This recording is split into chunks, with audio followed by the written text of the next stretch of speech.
Well, I did it again. Went on record a lot and discovered that the microphone had been muted. Well, I'm tired of this level now.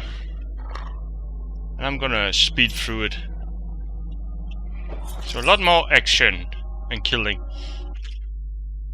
Oh dearie dearie, down in the cellar so dreary, why won't you come out to see me? When you were here we made them scream, didn't we? Come back to visit and I'll give you another present, carved and shiny. Not much in the way of proper conversation, mind you, but I do love to watch you work. Come back and I'll tell you your stories, such stories. Your dear Granny. Probably Granny Rex from the way it sounds. Your dearie dearie dearie, and the presents. The fact that it is a rune that was talked about.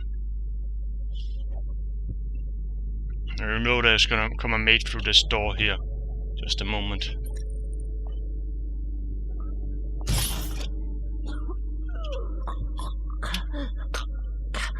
Nighty-night. I have men at all entry points and guarding the safe room on the roof. No one can get past our defenses, sir. Very good. I'm going to the rooftop to check security myself. Watch this area. Yes, Captain. Let's see if I can start this one over here.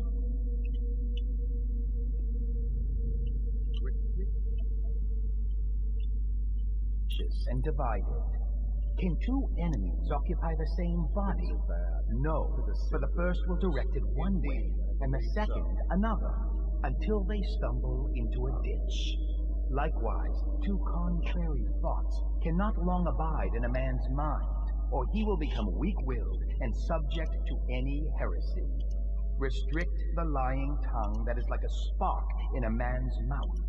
It is such a little thing, yet from one spark, an entire city may burn to the ground.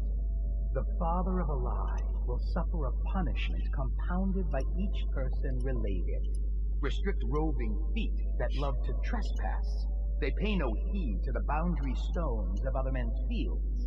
They wander into foreign lands, only to return with their souls blackened by iniquity. Well, restrict an errant mind. Just gonna start over. Can two enemies occupy the same body? No. For the first will direct it one way, and the second... That might be worth checking. Someone get over here! Take out his life! Get around him! Get around him! We're not taking this one alive!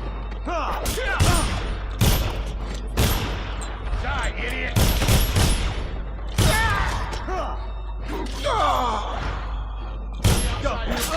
Get behind him! Guard! Watch out! Here you are! Die!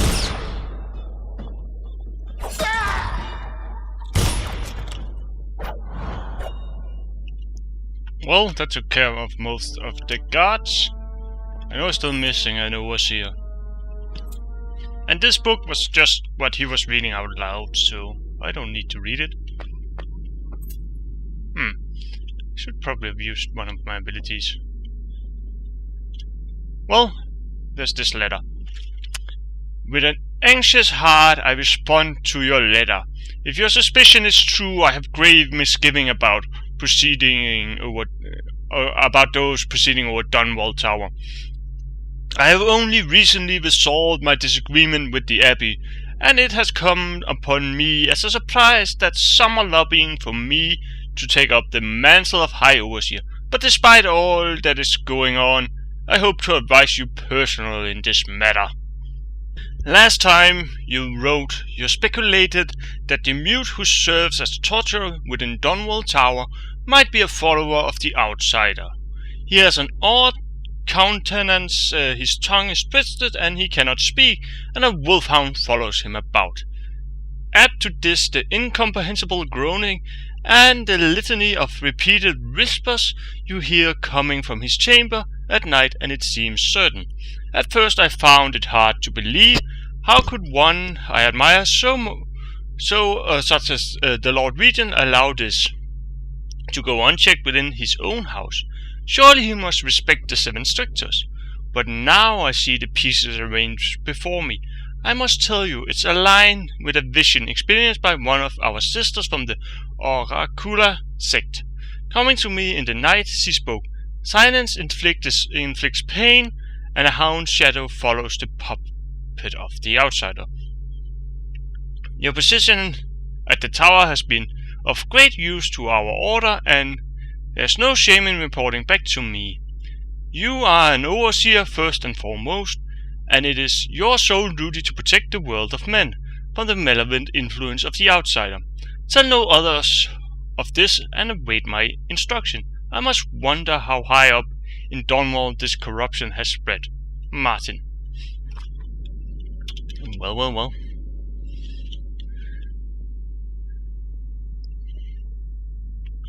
Let's quickly have a look around here. Most of the guards now are dead. There's some up stairs. There's a few up there and a few on the roof, since those at the roof will not respond to any fighting going on. Just quickly scouring around to see if there's any valuables to be had. It's just back to the entrance. Let's lease this. So that guy's gonna come down with his hound.